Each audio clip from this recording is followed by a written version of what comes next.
Welcome into the Sports Attic, ladies and gentlemen.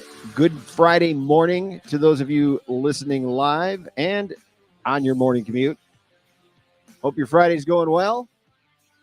This is the Sports Attic Daily Fantasy Show. My name's Clark Lorensen.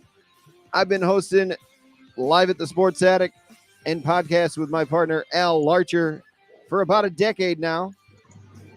And he is, I call him the fantasy expert of the show.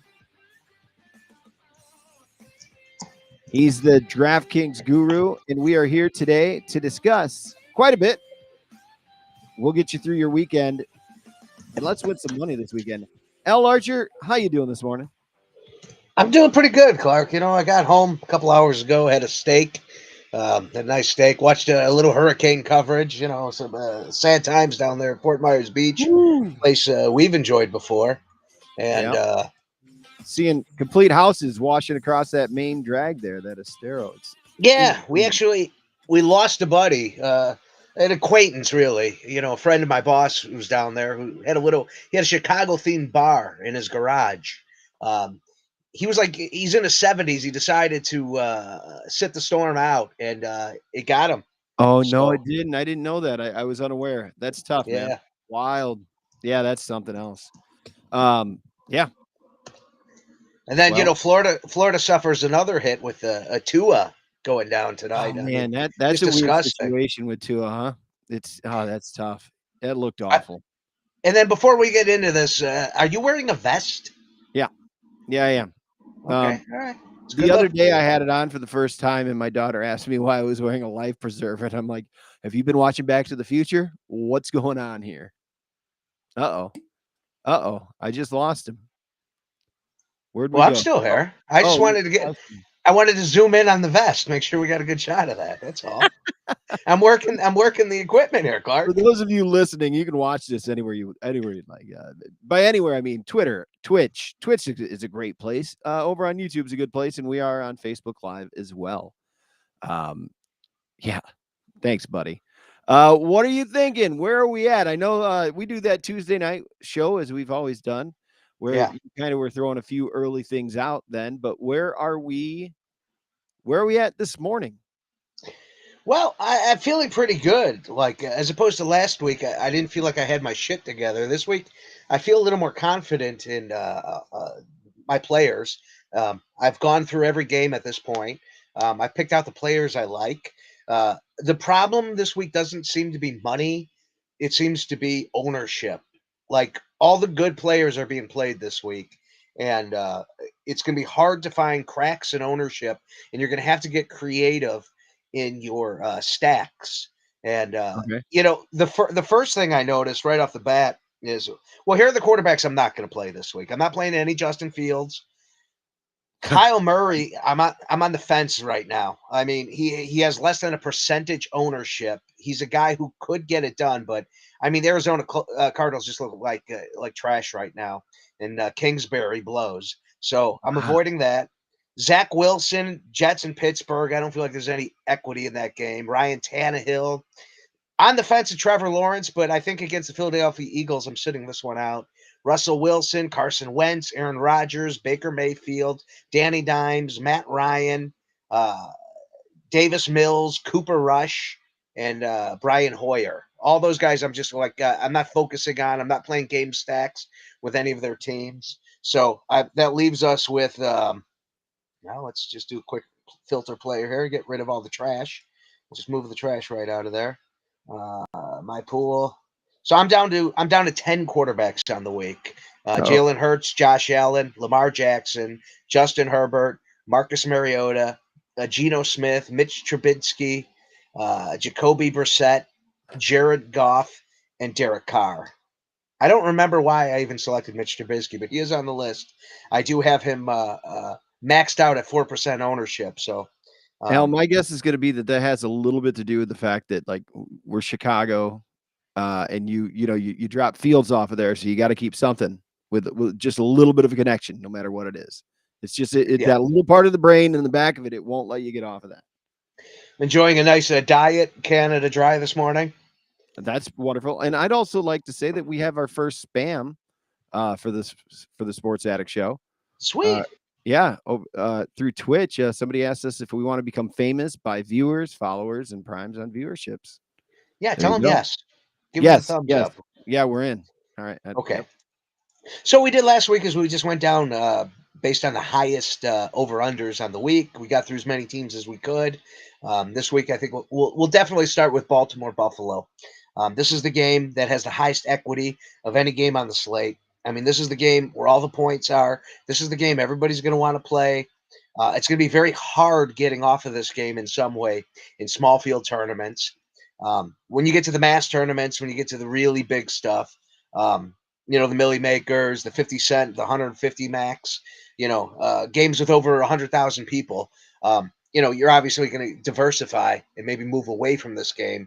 But in that small field, I mean, like 5,000 people tournaments, it is going to be hard not to build these stacks around this game because it just, I mean, it breathes so nicely. How can you not play Josh Allen and Diggs at this point, and Lamar Jackson and Mark Andrews? Mark Andrews, man, this guy went from tight end 2 to the clear tight end 1. We got him in an FFPC league at like the 11th slot, and it Yep. felt kind of dirty, even though it's a tight end premium at 1.5 points. But I felt okay with it, but I didn't feel great about it. And now I'm knowing I would have happily taken Kelsey at the 5 slot, knowing we got Mark Andrews at the 11 feels pretty damn good. And his usage is elite. And the guy is balling. DraftKings is wise to this. They know what's going on. They priced him up. He's 7,100. He's legit wide receiver price at this point. But the guy's getting, 13 targets last game, 11 targets in week 2, 7 targets in week 1. This is, they lost Hollywood Brown, and people were going to wonder, Right. well, who is Lamar going to throw to? And, they got Rashad Bateman in there, and, he's being used, but the connection there and the answer to the question clearly was Mark Andrews. And, he's a guy you're going to want to play. Problem is, again, ownership. People are even with that price tag of 7,100, people are going to be playing him.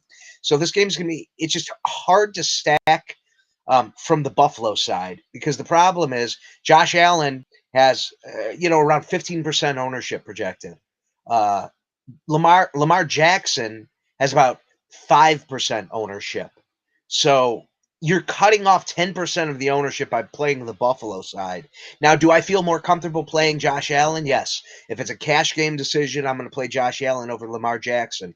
There's some concerns that maybe the Buffalo Bills can really hone in, and one of their strengths is stopping rushing quarterbacks. They could take away the rushing equity of Lamar Jackson. It's possible. But the Buffalo Bills are very banged up on defense right now. They're missing a lot of their key starters. So Lamar Jackson could eat, and if everybody's playing Josh Allen, then you got to play Lamar Jackson.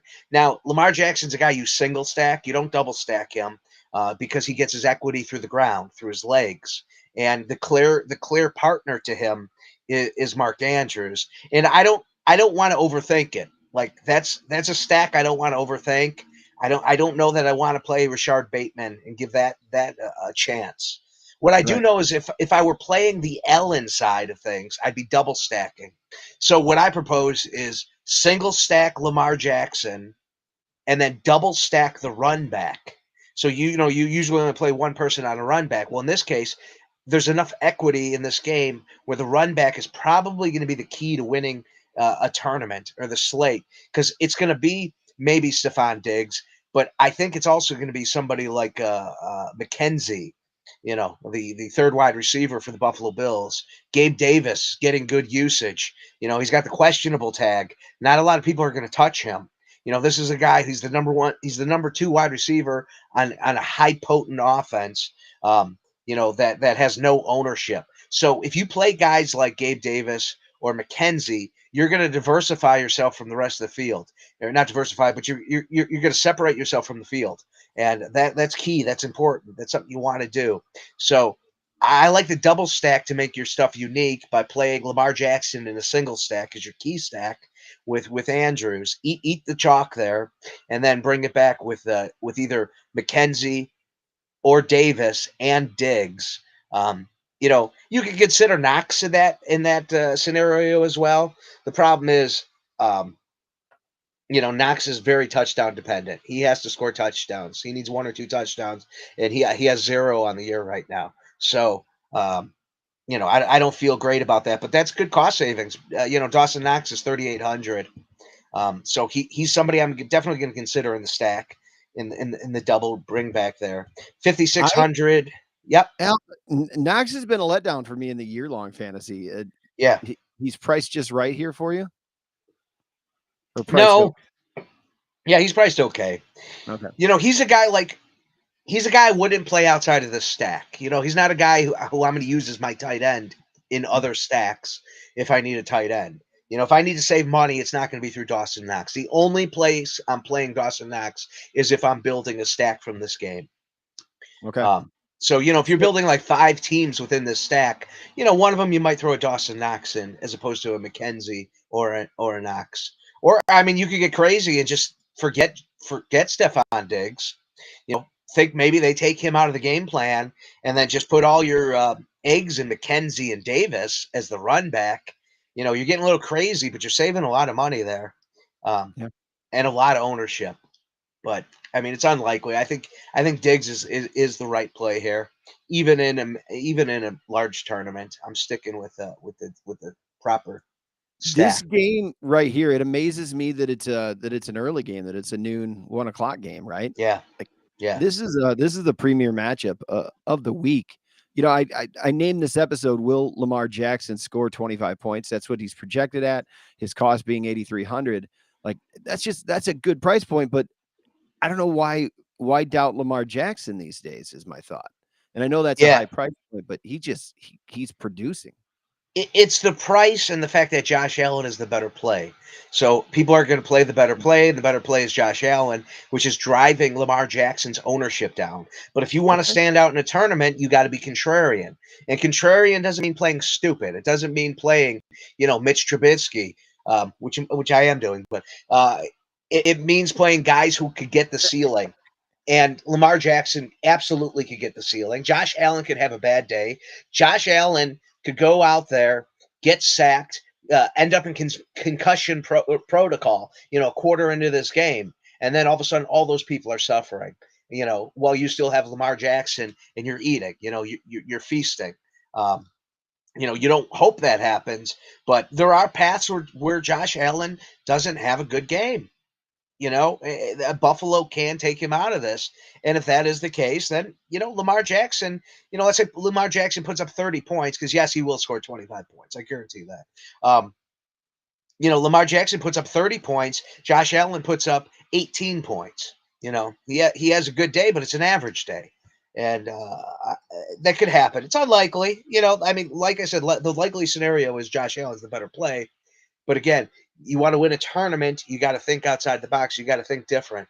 Yeah, I had another point and I lost it. I forgot what I was going to get at there. Well, Yeah, I had asked you originally about Lamar Jackson, why to doubt him here, but yeah, yeah, like, and then you're right. Like, I might play Lamar just to see if everybody else is playing Allen and he has the game. He has the better game. I mean, as we saw last night, like anything can happen in an NFL game right now. Last night, right now, does just off subject real quick? The rest of the Miami guys, anybody who had been elevated, the wide receivers, are you knocking them all down for the following week here? A little yeah, bit for preliminary, sure, like they for did sure. get some Look, things done with Teddy in there yesterday. Teddy Bridgewater's Teddy Bridgewater. Yeah. He's water under the bridge, man. I mean, he's yesterday's news. This is a guy. He's a career journeyman quarterback, who's bounced around. He does have a decent arm. I mean, I think Hill, could still do things. And Waddle works a lot underneath. So I think Waddle is going to be safe, but I think this hurts Hill more than anybody. Hill made a Um, hell of a catch last night. another good point with this Buffalo game is, a guy who's projected at very little ownership right now. He's projecting under 1%. is Delvin Singletary. Everyone assumes pass, pass, pass, and that's true. But here's a number to think about for you. In last week's game, Delvin Singletary had 11 targets as a running back. He only touched the ball. He only had 9 attempts as a running back, but as a receiver, he was targeted 11 times. He caught 9 of those balls for 78 yards and a touchdown. So, Delvin Singletary, I think I'd probably feel safer with him over Knox. Knox, you're going to get the cost savings. You're getting the ownings on either route you take. But I'm also going to play Singletary a lot in the big fields when I'm not playing the Buffalo stacks. I think that's a guy you could go to, because if everybody puts all their eggs in this basket and this basket drops and all the eggs crack, that means probably Delvin Singletary had a good day. So, and Okay. nobody played him. So that's thinking contrarian. Like, how, if this game fails, how do I take advantage of it? And it would be playing other game stacks with Delvin Singletary in it. Now, I'm not going to play him heavy. There's a lot of equity at running back this week. Yep. I feel like there's more stars this week at running back than wide receiver, unlike last week where it was all wide receiver. Um, but yeah, so I mean that's how I'd approach this game. Uh, any questions within here? No, I don't have any at this very moment. I like you coming back with the Singletary. It's been a minute since I've heard him brought up for any fantasy really. Yeah, he's forgotten. Like in a year-long league, in a managed league, I wouldn't be banking on Delvin Singletary to do anything. But when you're Right. playing a bunch of teams, when you're playing, a 20 max, let's say, you're probably going to want one or two teams with a Delvin Singletary in it that isn't the Buffalo, Baltimore stack, and maybe one that is. Like I said, I mean, his pass equity has been really solid last week. All right, let's look at the next over and under. Just kind of going down the list here. There's kind of a big drop off, isn't there? Here with the next one from what Yeah, I'm from what I'm seeing. clearly the game is Buffalo Baltimore. Like I said, everyone's going to want to be on that. I It's was just smart to be surprised on it. to see the I think what the next game is that you're bringing up here. A little bit surprised with it. Yeah, with a 48 over under. My next game would be the Seattle Detroit game. Is that what you were thinking? Yeah, yeah. Now, Yeah, I mean, I know that they have that receiver up there. Is St. Brown playing? he's questionable. I would assume he plays. I would hope he plays. I need him in the Scott Fish Bowl. Um, he's one of my. I have the Buffalo stack, so I got Allen, I got Diggs, I got Knox, and I need St. Brown. Those guys have been carrying, minus Knox. Those guys have been carrying that team. So I need him to play personally. Does he play? I think he does, but if he's limited at all, you know. I think this is a good week to fire up DJ Shark. There's another guy who's been kind of forgotten, lost in the mix. DJ Shark's a pretty good football player, and if St. Brown isn't playing, um, then Shark becomes a really good play. If St. Brown is playing and he's limited, Shark pretty good play. And if St. Brown's fully playing with no problems, Shark is still playable. So Okay. he's coming in at under 3% ownership, and just kind of looking at some of his numbers over the last couple of weeks, DJ Shark has gotten 6 targets last week, 4 targets week 2, 8 targets week 1. So, I mean, they're throwing him the ball. Jeffrey Goff is going to DJ Shark. He's not ignoring him. So that's something you're definitely going to want to look at. The biggest chalk on this slate right now, the highest owned player is probably going to be Jamal Williams of the Detroit Lions. 6,100. He's a good quality player. The Detroit Lions love running the ball. Um, this is a game where Jamal Williams he's gonna feast. The Lions are favorite at home. Their game plan, their focus is definitely gonna be want to run on the Seattle Seahawks, and the Seattle Seahawks are absolutely terrible against the run. Not a good team there. If you want to attack them, you know that's the way you kind of do it. So he's going to be a great play. Now, his ownership is going to be way too high for me to want to play in tournaments. Okay. I don't know if I'm going to full fade him at this point, but I'm definitely going to play him under 15%, especially if we're looking at like a 30% ownership. Um, the Jamal Williams has the league's seventh most catches. Um, Wow. Yeah. he's looked really good, and He's the one. they've been utilizing him in the red zone even when DeAndre Swift is there. So yeah, Now, I mean, I have a year-long fantasy league where I picked up this week both Khalil Herbert and Jamal Williams, wow, and well, they're both starting yeah, as you're of right winning. now. They're both starting. It's the I've never had anything like that. They're my two starting running backs right now. But I'm not in that league, am I? no, no, no, Oh, no. thank This is a God. league that it's a league that last year I should have won. I should win it this year, and I'm going to be pissed if I don't. Yeah, it sounds like you're Joey, playing. Joey in New York, I'm coming for it. I'm going to win this thing. I Yahoo draft because we were at all out during the draft, and Okay. there you go. Remember a Yeah, year ago we did this draft from you helped me draft from one of the yeah, wrestling shows yeah, out yeah. there. I don't think it was the pay-per-view. I think it was the other show. It was dynamite. It was Yeah, dynamite going into the we had pay-per-view. some downtime. We were like, all right, let's draft a little bit here. Uh, Anyway, yeah, Rashid right. Penny of the Seattle Seahawks, 4,900. In my model, he is actually the same score as Jamal Williams. In my fantasy labs, I have a custom model, and it's based on the rankings of the way I like to play. And it's won me a lot of money. I trust my model. Rashid Penny is on fire. Um, he projects for a couple points less than about 3-4 points less than Jamal Williams, um, but their floors are very similar. Um, it's very comparable. He could be a good play. I so what I'm saying is I really like the running backs in this game, which makes me worry a little bit about the passing equity. I'm definitely going to play Goff stacks. I'm definitely going to play a couple Geno Smith stacks. I'm not excited about either, but I do like their price point. We're talking about 5,900 for Jared Goff, 5,400 for Geno Smith. They're not exciting plays, especially when you're talking about Josh Allen and Lamar Jackson. Those guys are going to hit their ceiling. These guys, their ceiling is probably the projection of the big quarterbacks. But if they go up, if one of these guys puts up 30 points, if this somehow becomes a shootout, which it has potential, it's in a dome. The Lions are at home. There's receivers that are capable of playing in a shootout. Look, Tyler Lockett, he's a good play this week. He's a good play this week, and he's a play I'm going to use him a lot in tournaments. The problem again is ownership.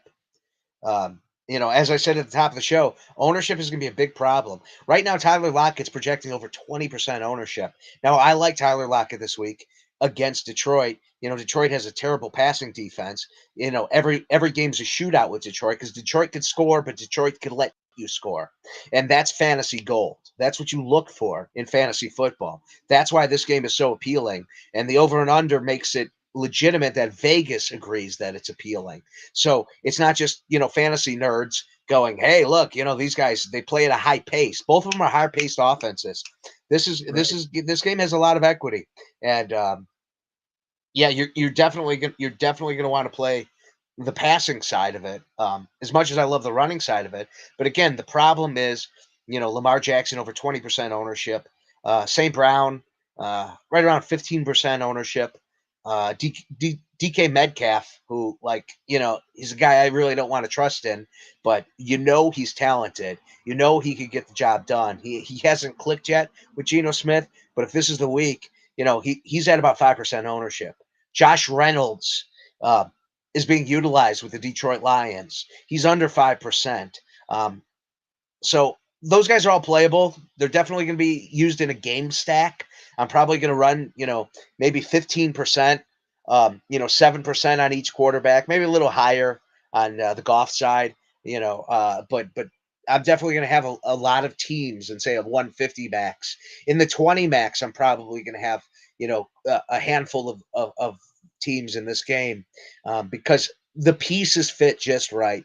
The prices are so incredibly affordable. TJ Hawkinson, another guy who's in position. But again, 20% ownership. You can't escape the ownership on the good plays this week. Mhm. Like everybody's just there. So It looks like you were talking about Chark and a little bit Singletary earlier from the other game, but both of their ownerships, I'm looking at some projections. Mine are a little bit different than yours, but pretty much spot on. But like Chark, I'm looking at 6.7%. That 5,000 that you talked about that he costs. I like that play with or without yeah, St. Brown.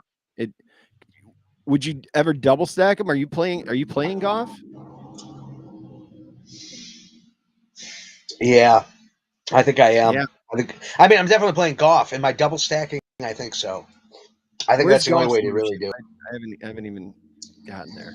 You Golf is at about 5% right now. okay? People are actually playing the Seattle side more. Hmm. Looks like There you go. looks like at There's your about contrarian, right, Al? You're teaching me eight, there. That's your contrarian move. yeah, 8% on Geno Smith. He just projects a little better because he's cheaper. When you have two players, there's always two decisions that you should make. When you have two players that are basically the same projection, which is the exact case here, they both project for about 18, 19 points. Their ceilings are the same. Their floors are the same. There's no difference between Geno Smith and Jared Goff.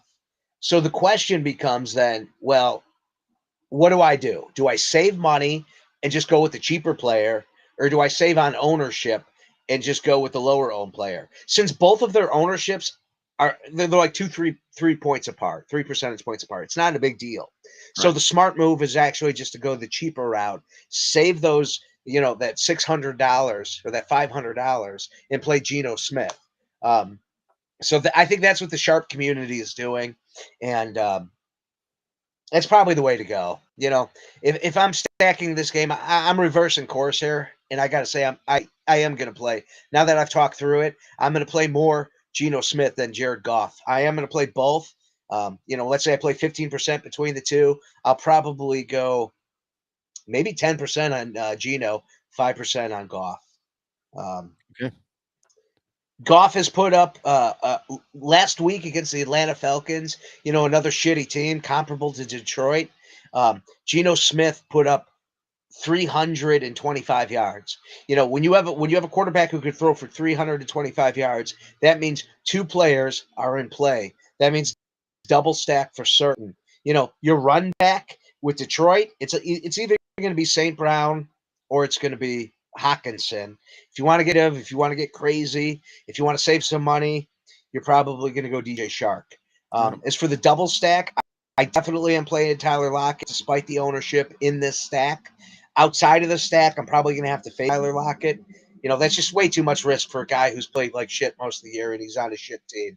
Um, 20% ownership outside of this game stack is dangerous. Inside this game stack, definitely playable. You just got to get creative with ownership elsewhere. Find ways to make it happen. If you go DK Metcalf stacked with Lockett, Metcalf again about 5% ownership. That's doable. That's going to help bring down your numbers because again, you want to be under about 13% ownership in a tournament. The smaller the field, the higher ownership you could absorb. But like in the Millie Maker, you want to be around 12.5% average ownership, and it's going to take playing players under 7% ownership, at least one, maybe two. Um, yeah. So Yeah. this game's definitely playable. I mean, that, like I said, get about this game. Everyone's excited about Buffalo and Baltimore, rightfully so. But this game, the over and under is high. Vegas is telling us there's going to be scoring. You have two quarterbacks who are capable of playing in a shootout despite being bad. Okay, you have wide receivers who are talented. You have zero secondary on either team. It's exciting, man. I'm salivating just looking at this, and I'm getting excited to start building teams. I'm definitely going to build, like, for a single entry tournament. I'm definitely going to build some stacks around this and stacks around the Buffalo more game, and I'm going to see what willing I could get with each.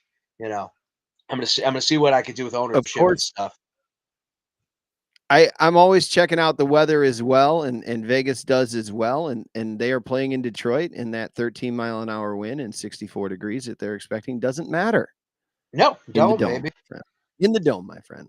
The Around dome. here, we're doing a lot of talking about that. So, yeah, I'm excited. Yeah. I'm excited to watch football in a T-shirt, Al. I'm excited for Ho- that. hopefully, Very hopefully we rarely have we been able to do that in town. Hopefully, we get there with the Bears. Domes are great. In fantasy football, I always look for games in domes. Your Atlanta Falcons, your Detroit Lions, your New Orleans Saints, your Rams. Dome teams are faster and they're really good to pick on when you're looking for wide receivers. It's great to look for dome team wide receivers. The Yep. Texans, Cooks. All right. Any questions on this game? Any thoughts? Any? Uh, you really, the names that are sticking out for me, and when listening to podcasts, I'm generally trying to take notes as I'm going. I haven't been able to do that because there's a few other things that I'm doing behind the scenes here with that part. But Chark is sticking out to me. I like the price point. I'm always looking for that guy who's lower projected, lower price point.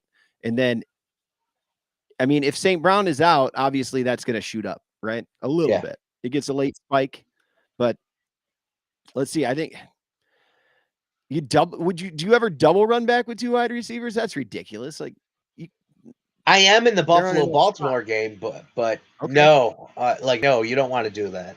Well, You because you got a tight end. you're thinking too much of you're overthinking correlation to the point it becomes Okay. poisonous.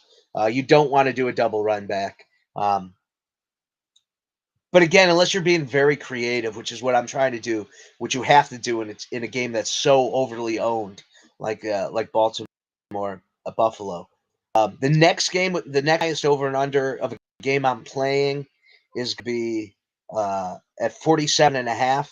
We're looking at the Cleveland Browns and the Atlanta Falcons. I mean, that's how ugly this slate is. The third highest over and under involves the Cleveland Browns. Yep. One of Yeah. the things I've been excited Browns though, and it that because I absolutely loathe Cleveland about it. Um, is Amari Cooper is just getting a lot of air yards.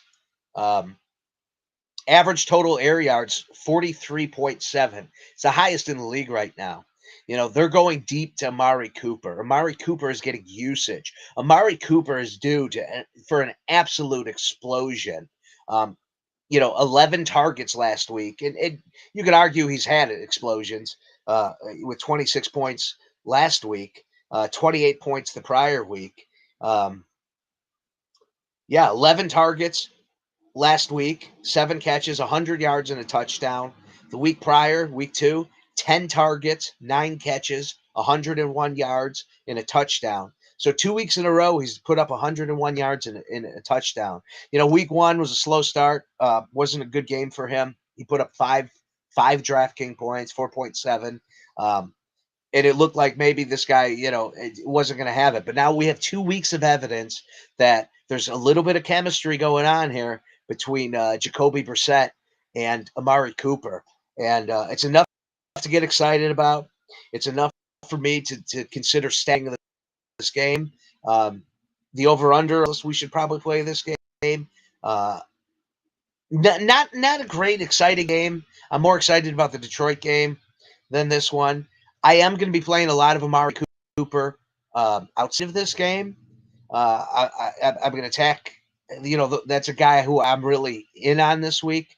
It's Amari Cooper, so he absolutely could bite me. That happens.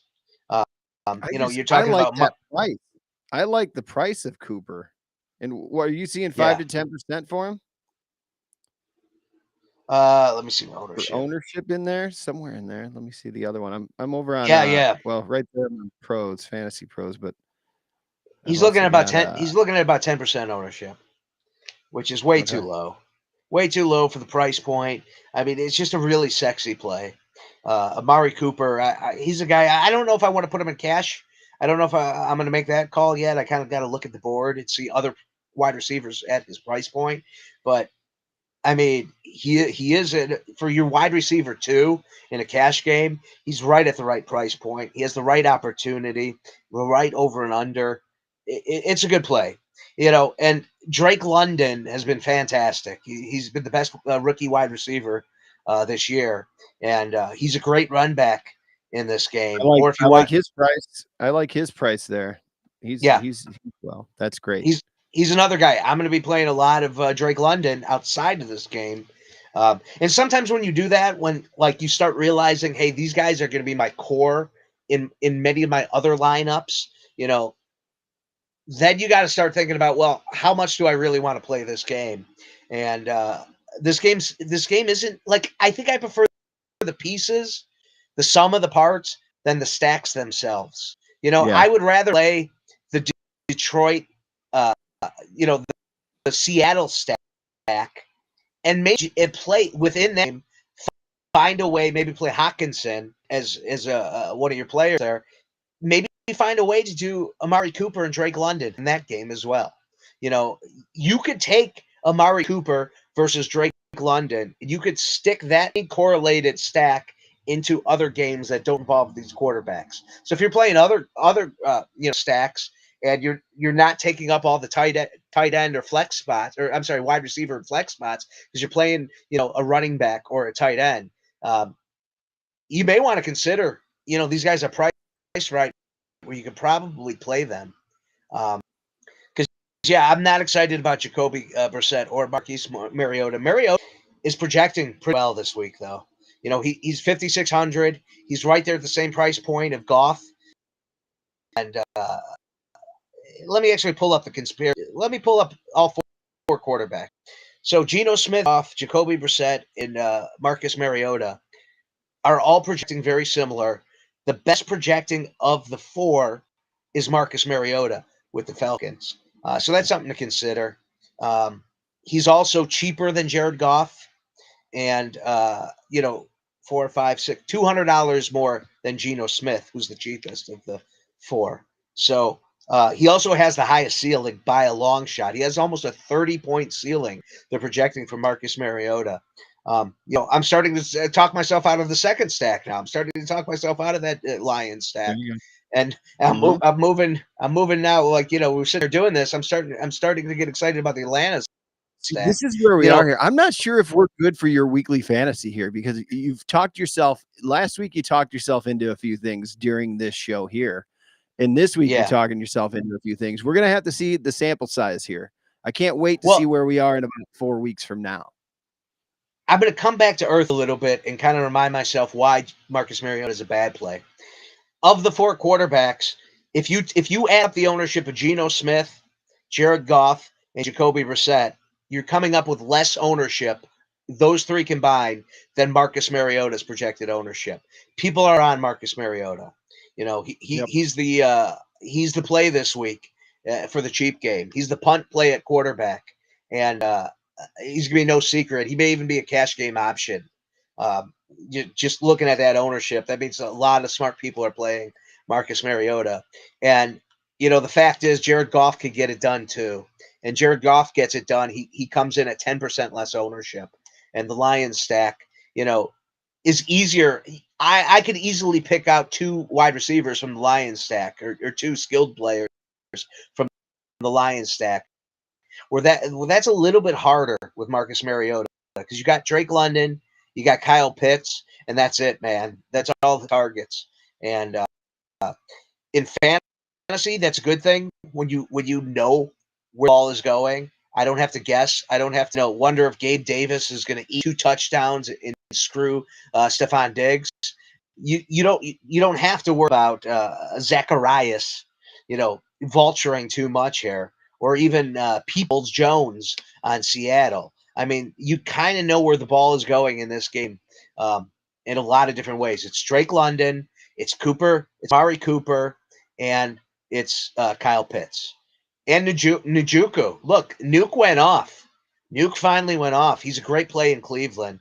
He's a guy who I am going to be playing at the tight end position outside of the stack. He's 3,700. Yeah. I think he might be my favorite tight end play on the week. He's got the questionable tag. because Knox hasn't been performing for me in year long. And then Yeah. yesterday the questionable tag went on, but I went and clicked on it. It looks like it's just a rest day. So Yeah. I think he's fine. Look, last yeah. week, 10 targets. Okay. 10 targets. He caught Wow. 9 of them. He caught Oh, 9 of them. okay. Yeah. Yeah. He put up 89 yards and a touchdown. The Mhm. nuke went off, and David Njoku is a great play this week. So there's a lot of in both those games, both the Lions and this game, there's a lot of like really good players. Also, there's some really good running backs. I'm not crazy about Nick Chubb this week. I do have him in my player pool, mainly because he's under 5% ownership, and every good running back play, obviously, you eat a lot of ownership, and he can get it done against the Atlanta Falcons. Like, you know, it's not the greatest spot, and clearly there's going to be a lot of passing in this game, but Nick Chubb is Nick Chubb, and man, the guy could get some touchdowns.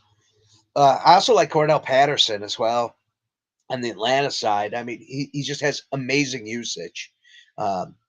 He's a guy who, 17 touches last week, 141 yards and a touchdown. Um, they don't really utilize him in the passing game, but they feed him so much in the run game that So he's much. actually. Wasn't Nagy the first one to start using him there at running back, and Atlanta did it and just took it to a whole new level, a whole new place. It's it's been amazing to see a resurgence there in Atlanta for him, for Cordarrelle. Yeah, yeah. I mean, Cordell. great player. The highest ceiling player on this game is Nick Chubb. And he also has some of the lowest ownership. So I mean, it's something to consider. If you want to get contrarian, Nick Chubb is a good way to go against the field in this game. But me, I'm sticking with the chalk, and I'm going to try to get my chalk down um, with my auxiliary pieces outside. I'll find a way. There's always a way. Or you know what? If you really want to do it right, you can just set your optimizer to figure out how to do it for you, There and you go. pick out the pieces you like, and then let it figure out how to get the ownership down. Because if you have a good optimizer, which I use Fantasy Labs. You can control stuff like that, and the better tools you have, the better you're going to do. At the end of the day, my guys over at Establish the Run, I see they're actually putting out some tools now, which may actually get me out of Fantasy Labs. I've been with Fantasy Labs, you know, since I started playing, and I love it. I recommend Fantasy Labs. Anybody listening, I recommend Establish the Run for intel, for your data, for your projections. Both great. Um, I won $15,000 on a 50-cent game with both those two. My other tournament wins, I just used Fantasy Labs. It was before Establish the Run existed. So, um, at the end of the day, you get moves. All right. So, again, you looking at over and unders. That was the third highest over and under on the week on an ugly Mhm. week. Like I said, man, how the hell is Cleveland have the third highest over under? Um, I know. And then the next game, the over under, it's hard to even see this team here where we're talking about them. For me, they're back, man. They are back. Is that where you're at? Are you heading to yeah. Florida? Hold on one second and pull it up here. Um, so what we're gonna do, I think this is gonna be the last game we're gonna run down, and then I think we'll just run down some positions, Okay. outside of game stacks, because I mean these are the top 4 game stacks I'm looking at. Because then you start getting into the dust, man. You start getting into shit. Are you really gonna play the Trevor Lawrence uh, stack against the Philadelphia Eagles? Probably not. Jalen Hurts, obviously a great play. You're gonna want to play him, What you doing? but you know the Jacksonville Jaguars is just not an exciting matchup. Um, so let's see here. Over unders. We did that game. We did But that you, game. but you will still throw some Lawrence around there, right? I don't think so. I think No. Trevor Lawrence is a great quarterback. I think he's a legitimate, like, in 2-3 years, he's going to be in that top 5 of fantasy football Mhm. quarterbacks. I think he's going to be a guy like in a dynasty league. I mean, I would definitely be excited to have Trevor Lawrence. The dude's showing he could ball, man. He's showing. It looks like Jacksonville got a good quarterback. After kind of a false start, we'll call it, with the shitty coaching situation. Yeah, Uh, right. but things are coming together for him. Uh, so next on the list is, let me just filter out I'm just because the shitty they're all about the same there. players. I can't tell where you're going here. It doesn't seem like Jacksonville. So Vegas? Yeah, Vegas, Vegas? Is Philly. it Houston? Yeah. It's No. no, you're right. Yeah. It's Philly, No. Jacksonville. Really? Well, Philly, Yeah. Jacksonville, Yeah. or Vegas, Denver. I Or mean, they have the they're same both over the under. same. Yeah. Yeah. Yeah. That's what I was wondering there. So Um, both of those games are. and let me just touch on the other ones. I think real quick. I'm not going to break down game stacks. I think Justin Herbert is somebody you may want to look at. He's injured. A lot of people are not going to touch that game. He's under 3% ownership, and he's got a ceiling that could. He's one of the other guys who has a true ceiling that he could hit a ceiling of about 30 points. So I'm definitely I'm definitely gonna fuck with you know some Charger stacks this week. Uh, Ooh. Although I'm not gonna feel very confident about it. It's not the stack I want to get to, but I definitely don't want to ignore it. And at the end of the day, I'm going to see how it measures up to my other builds and tournaments. But I'm definitely touching it. And plus, the run back. It's Brandon Cooks, and then you got Mike Williams and Joshua Palmer. Man, the guy's been balling. I think he's great to have in a stack. I don't think Keenan Allen's going to play. Um, you know, uh, Jared Everett, great tight end. He's got really good usage. So I mean that's where I would go in that game. But let's go to the Jacksonville Philadelphia game. As I said, I don't think I'm playing Trevor Lawrence this week. The defense of Philadelphia is real. They've been shutting down quarterbacks. Let me just kind of look at who their opponents have been. Game logs. The cat's getting excited over here. Yeah, okay. So they held the Washington Commanders to 9.6 points. At the quarterback position. I know that's the who's that? Carson Wentz.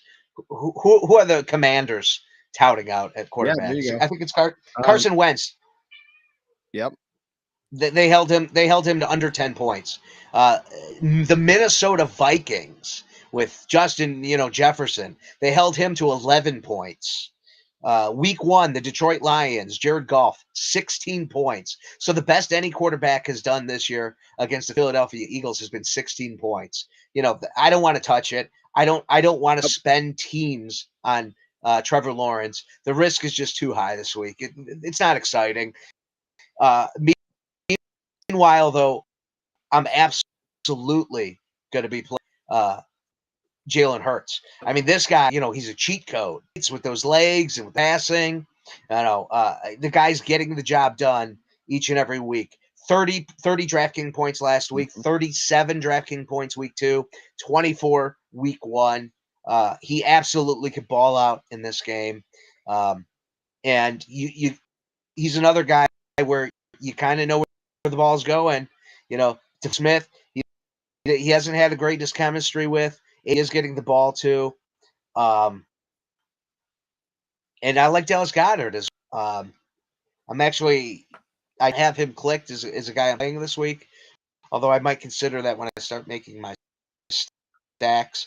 I like to singles Jalen Hurts. So again, rushing quarterbacks with legs, quarterbacks that could get you on the ground. Don't need to double stack. So it's Jalen Hurts and pick from Devonta Smith, AJ Brown, or the tight end. Um, I mean, those are your best options. Dallas Goddard. Um, yeah, and the ownership really is nice on everybody in this game stack. Jones has been something for Jacksonville. They're definitely using him. You could use him as a run back. He's 4,200. He's the highest owned player at about say about 10% ownership. So everybody else has under 10% ownership in this game. People aren't touching this game. Christian Kirk has been balling. Not the greatest spot, again, because the Philadelphia Eagles can shut down wide receivers, but Mm-hmm. they do have some ballers. They do have Christian Kirk as an option to play here. This might be a game where you might not even do a run back. In all honesty, this is a game you could consider not doing the run back. The Jacksonville Jaguars are projected for 19 and a half team points. So you're talking 2 touchdowns. Um, Right. that's not a lot of equity. That's not a lot to get excited about. Uh, so instead of wasting the talents of the Philadelphia Eagles and what they can do, it might be wise to fade the Jacksonville Jaguars run back.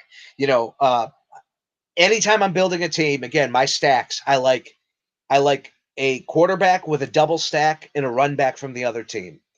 That's generally what I look for. But when you're talking about quarterbacks with legs who do a lot of rushing, you only need a single stack. Very seldom do I not do a run back. But you can win tournaments without the run back, especially if it makes sense.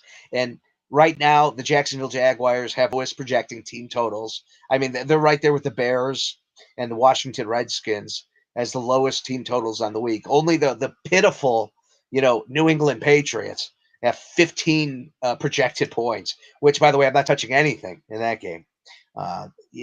Dobbs, I like Dobbs for Green Bay, but outside of that, there's nothing there. So just do a single stack, and then don't worry about the run back. I think Okay. that's the safest way there. Very Just seldom, do very the seldom stack. I So recommend that. Hertz and Brown. Are you spending up there? Goddard, Hertz and Yeah, I Goddard, think maybe. so. Goddard, it's a good play. Nobody wants to do, as the kids say, I don't know what the kids say. No one wants to Is mess with is Devontae Smith. Elshon Jeffrey still there? Is he still in the league? No, no, no, no. I think he's dead. I think he's gone, man. Rest Oh, in peace, Alshon.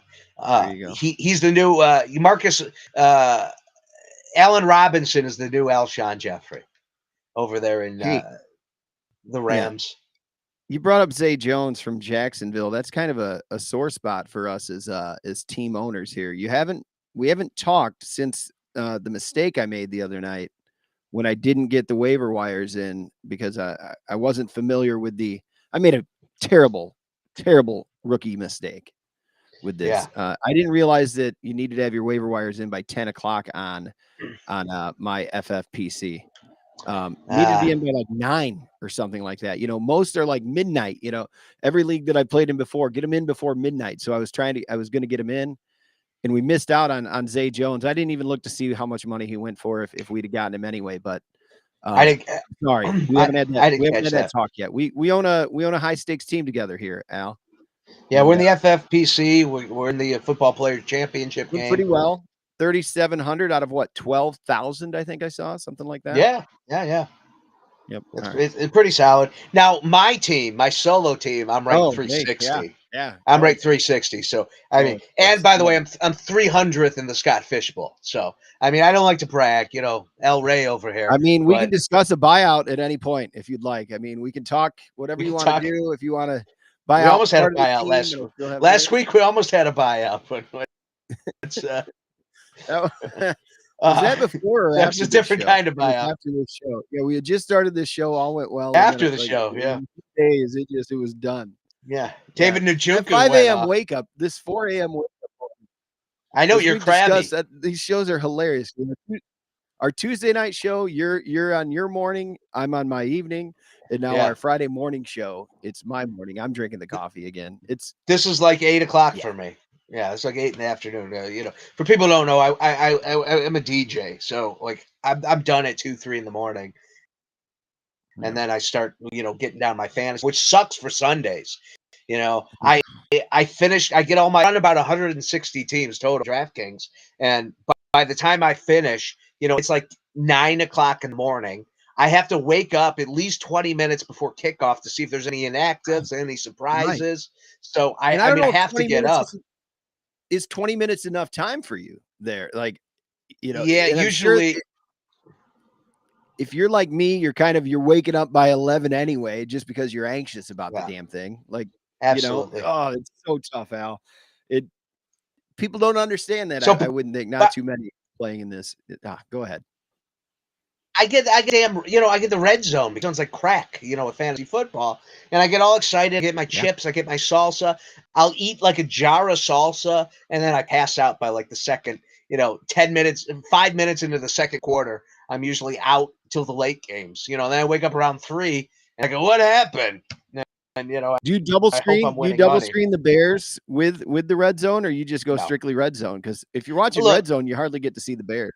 I'll do the 22s or I'll do the quick game, you know, Yeah. so I hit the button, the what do you call that thing? The recall button, so I could switch between the Bears game and the red zone. But at the end of the day, I could just rewatch the game, in quick time on at the Yeah. NFL app. So that's my route. So we talked about quarterbacks. We talked about stacks I like. Um, I am going to look at maybe a Minsky stack. He's 5,100. Um, yeah, probably not though. When I start thinking about it, I got Goff, I got Brissett. Like I'm pretty good on cheap stacks, so I may end up fading Mitch. Then that would get me down to 9 quarterbacks. I like to be at 7. Like my most profitable weeks, I'm only playing 7 quarterbacks, 7 game stacks, and so I've been heavy right now. I'm playing Derek Carr. I might reconsider that one as well. 8% ownership projected right now. So there's a lot of people playing him, and it's probably not a great play. Running backs is going to be really hard this week. Like, I think you're going to win your million on the running back position or not. 2 guys coming in at really heavy chalk, Jamal Williams, who I think is just going to be a fade. 6,100 in about 30% ownership. Like, you could just do Wow, better. that's too much. You know, That ownership's too high. But cash for as games, you great want to play him, right? Yeah, cash games, you're probably going to want to be on Jamal Williams. For as good of a play he is, it's still the Detroit Lions. It's still a game that could potentially shoot out. Um, there's just so much risk with that much ownership that it's not worth taking. Yeah, his ceiling's about 23 points, and that's enticing. But Najee Harris is only $600 more. Half the ownership. Not a great spot, but it's the Pittsburgh Steelers versus the Jets. The Steelers could easily just want to, they don't want to put that ball in Mitch Trubisky's hands. I mean, who could blame them? So they want to run, man. Yeah. And Harris hasn't been looking good. I mean, Harris has been kind of a dud. But those are the guys who win you money. Is when you put your money on the duds. Khalil Herbert, I don't know if his ownership's going to go up. It definitely will. He might get up to 30% ownership if Montgomery's ruled out. I don't Wow. think that they will rule Montgomery out, but he's definitely going to be played. He's going to get 11 touches regardless if What Montgomery are plays. what are your Hallis Hall sources saying on Montgomery? That he's all right? I haven't heard anything. I mean, it's an Yeah. ankle. It's an ankle injury. Right. You know, Right. ankle injuries are like you got to take some time. You got I to mean, stay off your ankle and pain the management. NFL obviously has the best, like to get that back in line. There's some magic going on up there, but I don't know. We talked a little bit. Yeah. Khalil Herbert might be the first Bear that you've mentioned this entire show, just for the record, to Right, actually right, right. I want to think he's the only. might be the only Bear. Honestly, he's the only bear I would play in any slate. I see the I'm not Bears touching anything defense. else. I saw the Bears defense is one of the higher ownership. Oh, Um, maybe if defense. they can Yeah. stop the run, like that's the thing. They're not going to give up the big passing yards, it sounds like, and they could get some sacks. So I touched on it earlier. A guy I really like, and this might be my sneaky play of the week. This is the one you're to want to get in tournaments. $4,900 at a running back position. He's going to be under 8% owned. Rashid Penny of the Seattle Seahawks in that Detroit game. His ceiling is good. His projections are good. His floor is good. Um, he just, the model loves him. My model is like play this dude, and when I start generating teams, I do my hand builds. I do about 25 hand builds, and then the rest, for the 150 max, I do generate, and they're gonna be. It's good. I'm really gonna have to try to control how much penny I get because the computer loves him that much. It's just gonna want to feed him. I mean, he's only put up, he put up 8 points last week in DraftKings. Not very appealing. Uh, he had 14 attempts. But yeah, I mean the numbers are there. Um, he is leading Seattle's backfield, 15 touches on 69% of the snap rate. So Kenneth Walker, DJ Dallas are your other options at the running back position for Seattle, and they're not being used as much. DJ Dallas is getting a little bit of the third down work, and Kenneth Walker is mixing in, but yeah, like he's a guy I'm definitely gonna probably take some risk on. I wouldn't go over 10% of exposure on him, but I'm gonna look at him for sure. Other guys, the high end stuff. Jonathan Taylor smash spot against Tennessee. Christian McCaffrey smash spot against Arizona. Uh, Barkley, I mean, just an absolute orgasm of a matchup. Going up against the Chicago Bears, like this guy's ceiling is through the roof. He's my favorite running back play on the week. Where's his ownership then? Yeah, I mean, he's looking at over 20% ownership. I think he'll be under 30, over 20. So yeah, I mean, you're definitely not going to save on ownership, and $8,000, you're not saving on cost either. Hey, Rygar. So I don't know. Rygar she wanted to come in here and just mention she's a big fan of Saquon Barkley this week. So, Rygar's still not sold on this 5 a.m. start time, it appears. No, all right. Never mind. She doesn't want to be on camera. Let's see. Austin Eckler, okay play. I like him a lot this week. I like Austin Eckler a lot. His ownership's around 15%. It's a little higher than I would like it. He's between 10 and 15%. But 7,700, he's a little bit cheaper than the other guys. Aaron Jones, man, I feel like this is more of a AJ Dillon week.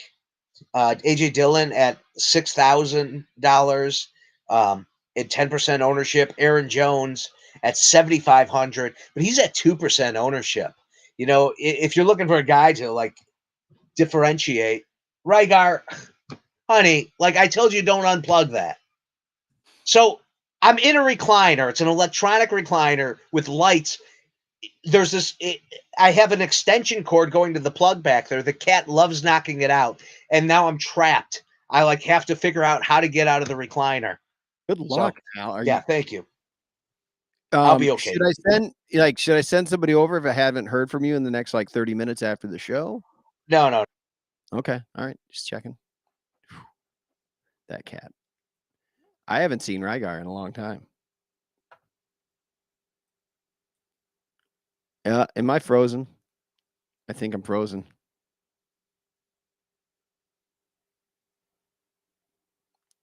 Or I'm still live and maybe Larcher just got knocked off. I don't know what happened here. Hang on. Just a moment, folks. We'll be right back.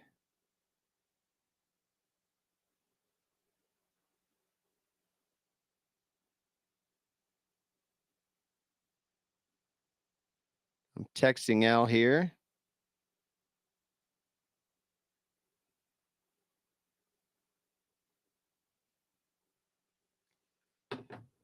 All seems good on my end. I'm still here. There he is. And listen to this. Rygar the cat just cut off the power. We mentioned earlier in the show that this is your daily fantasy show to watch, folks, to listen to, take us to work with you. Where else are you going to have a cat knock the podcast off the rails? It's right here with Al Larcher. The cat stepped on the power strip and it's taking him away. I'm getting the live updates right now. Man, that cat really does hate the morning show. really absolutely hates this morning show. I don't know if Al's going to get back on. I'm going to try to keep rolling. I'm going to wrap this thing up here. We didn't really get into receivers. Al didn't have a chance to. Give me a moment here, and I'm gonna just throw out a few that I can come up with really quickly here. You know, obviously Al's the guy to talk with about this, but I don't see. Let me see. I'm going to go to my value plays. Right. I'm just going to call out a couple of my DraftKings value plays. Let's go to undervalued wide receivers. He already mentioned Zay Jones. If you want to go with undervalued. I know he hasn't mentioned this game at all, but James Jr. from James Jr. is going to cost you just $4,000. That could be your dark horse in there for New York versus the Chicago Bears. Richie James Jr. And I'm sure he's going to be upset here. Ladies and gentlemen, what an amazing end to this show that we've had here today. Tune in every Friday to get all of your fantasy football needs. Tuesday nights, we do the show live at the Sports Attic. It's a little more long form. There's quite a few people who join in over on Twitch, and we are at twitch.com/ Sports Attic, of course. Twitch.com/ Sports Attic there. We're always on Facebook Live. YouTube, we'd love it there. If you're watching on YouTube, please smash the like button. If you're over there on Twitch, subscribe to us. Get on in there. Follow us over there on Twitch. We enjoy Rygaard takes over. If you're watching us, Rygaard takes over is what the caption says from when Rygaard started just messing around the cat. And now here we are. Just left me on my own to do whatever I'd like with the rest of this show. Now we're here. We're over the 60-minute mark, which is what we aim to do every week so that you can take us on your commute, listen to us on your way to work, grab us wherever you get your podcast to listen to us. We are live on Blog Talk Radio, and we're live on all of those TV shows. Every Friday morning at 5 a.m. Central, we do it live. The podcast becomes available shortly thereafter. So please get on this show. If you haven't been listening to us yet, we appreciate you listening to us today. I guess if you haven't been listening to us, you wouldn't be listening to us today. Make sure that you tell a friend about this. If we're helping you win in your daily fantasy, hit us up. Let us know. We will be playing the main slate. The cat killed the power strip that has the Wi-Fi plugged into it. The Wi-Fi is down. Larcher's out. We'll be back Tuesday night at 6:30 Central PM live on all of these same channels. We will be back with the Week 5 show next week. Enjoy your Week 4 of fantasy football, whether it's year-long or daily fantasy. We are DraftKings guys here. We'll catch you the next time. Follow us at Larcher Lorensen on Twitter. Follow Al Larcher for all of your needs with fantasy football at Larcher Than Life. Y'all have a great evening. Take care. Thank you for using Blog Talk Radio. Goodbye. Podcast listeners are out. For those of you watching this on any of the streams, thank you again. Have a good night. Have a good morning.